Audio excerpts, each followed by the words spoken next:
जबलपुर, जिसे हम मध्य प्रदेश की संस्कारधानी कहते हैं, अपनी नर्मदा की लहरों और संगमरमारी चट्टानों के लिए दुनिया भर में मशहूर है। भेड़घाट की वो पत्थरों की घटी और बारगी डैम का नीला पानी हर किसी को अपनी ओर खींच लेता है। लेकिन इस बार इन्हीं लहराओं ने एक ऐसी दर्दनाक कहानी लिख दी जिसे सुनकर इंसानियत का कलेजा कांप उठेगा। ये कहानी है एक माँ और उसके मासूम बच्चे की, जिनका आखिरी सफर एक खुशी भरी क्रूज ट्रिप बना और पलटकर मौत की गोद में जा पहुंचा। वो सुबह भी ऐसी ही थी जैसे बाकी दिन होते हैं। नर्मदा किनारे भीड़ थी। क्रूज में सवार होने के लिए लोग बेताब थे। उस भीड़ में एक माँ अपने नान्हे से बच्चे का हाथ थामे खड़ी थी।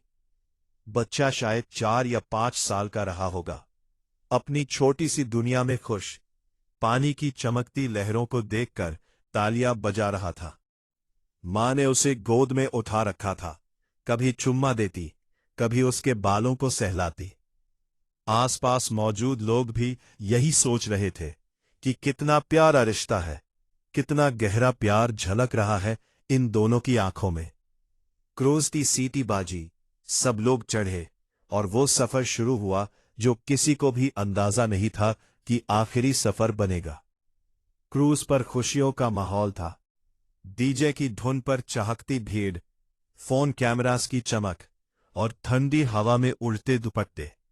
मां ने बच्चे को खिड़की के पास खड़ा कर दिया ताकि वो नर्मदा का विस्तार देख सके।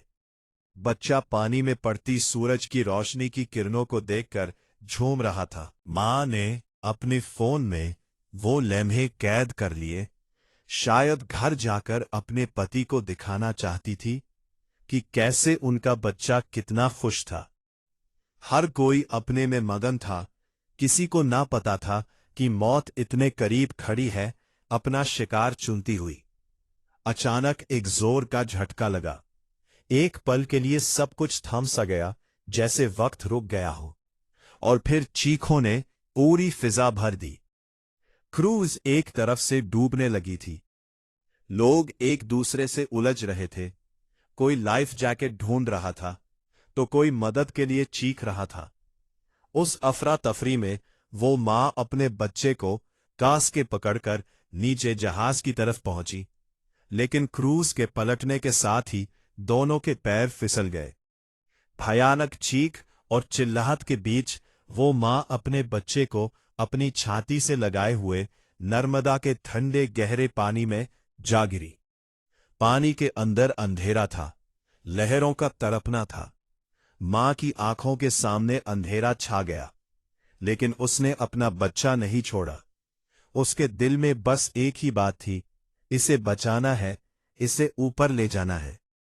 वो खुद तैरना नहीं जानती थी, पानी को हाथ मारना भी नहीं आता था, लेकिन मां की ममता ने उसे हौसला दिया। उसने अपनी पूरी ताकत लगाकर बच्चे को ऊपर उछालने की कोशिश की ताकि कोई देख ले और बचा ले। बच्चे के छोटे से सर पर उसका हाथ था। वो उसे जितना हो सके ऊपर रखती रही, लेकिन पानी की गहराइयां और तेज धार उन्हें अपनी ओर खींच रही थी। आखिरी सांस तक वो जद्दोजहद करती रही। उसकी आंखों के आंसू पानी में घुल गए और धीरे धीरे उसका शरीर थक कर ढीला पड़ गया।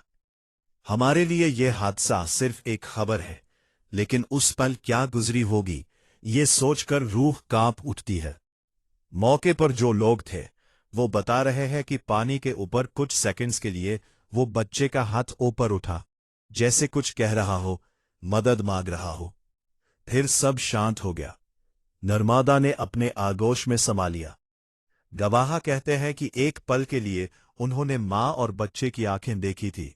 दोनों में एक अजीब सी तसल्ली थी, जैसे कह रहे हों कि हम साथ हैं, हम साथ ही रहेंगे। क्रूज पर मौजूद कुछ लोग बाहर निकल आए थे। कुछ को रेस्क्यू बोटों ने बचा लिया, लेकिन वो मां और बच्चा नहीं बचे। डूबने के बाद बच्चे की लाश मां की लाश से लगी हुई थी, जैसे मां ने उसकी कभी नहीं छोड़ा, मौत के बाद भी नहीं। जब रेस्क्यू टीम पहुंची तब देर हो चुकी थी। गोताखोर ने घंटों की कोशिश के बाद उन्हें बाहर निकाला। जिस किसी ने वो मंजर देखा उसे आज तक याद है। मां की गोदी में बच्चा था। दोनों के चेहरे पर एक अजीब सी शांति थी। मां के हाथ अच्छे से बच्चे के शरीर के चारों तरफ लिपटे हुए थे, जैसे कह रही हो कि मैं हूं ना, डरो मत। मेडिकल टीम ने जैसे ही उन्हें अलग करने की कोशिश की, सभी की आंखें भर आईं। उस ममता के बंधन को कौन तोड़ Ambulance सकता siren था? sound. पुलिस वालों ने भी ऐसे मंजर कम देखे थे। उनकी आंखों की नमी ने सारी कहानी बता दी। आज जबलपुर की फिजाओं में एक उदासी घूली है। घर लौटते हुए परिवार के सदस्यों के चेहरे उतरे हुए हैं। इस हादसे ने सिर्फ एक मां और बच्चे की जान नहीं ली, बल्कि पूरे शहर को हिलाकर रख दिया। मां के पति का क्या हाल हुआ होगा, यह सोचना भी एक अजियत है। एक वो सुबह थी जब वो दोनों घर से निकले थे, हाथ पकड़कर, क्रूज का प्रोग्राम देखकर उत्सुक।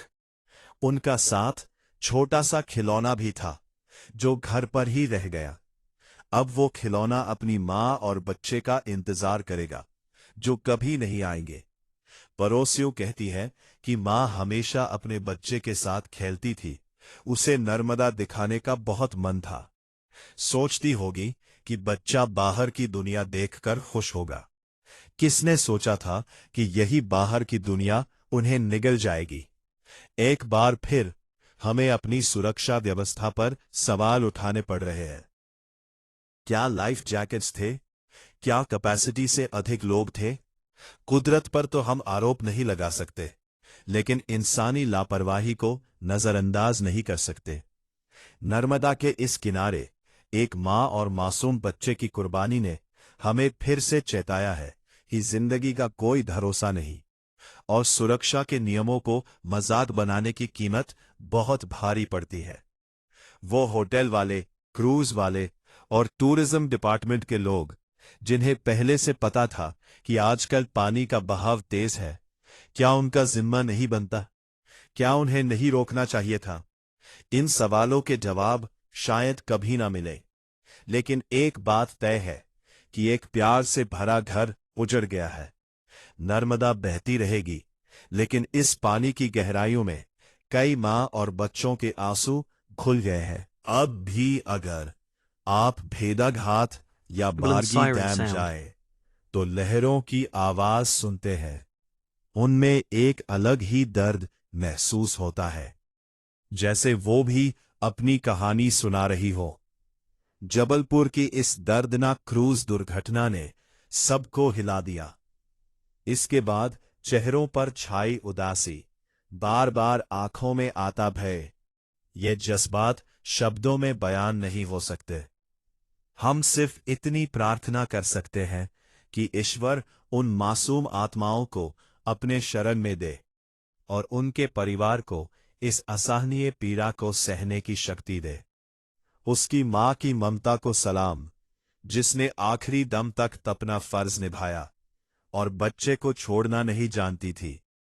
अलविदा छोटी सी जान, तुम्हारी हंसी अब सिर्फ यादों में गूंजेगी, और मां तेरा प्यार इस नर्मदा की लहरों की तरह हमेशा बहता रहेगा। सफर शांति का हो, तुम दोनों का, जहां अब कोई डर नहीं, सिर्फ मां का आंचल और बच्चे की किलकारी हो।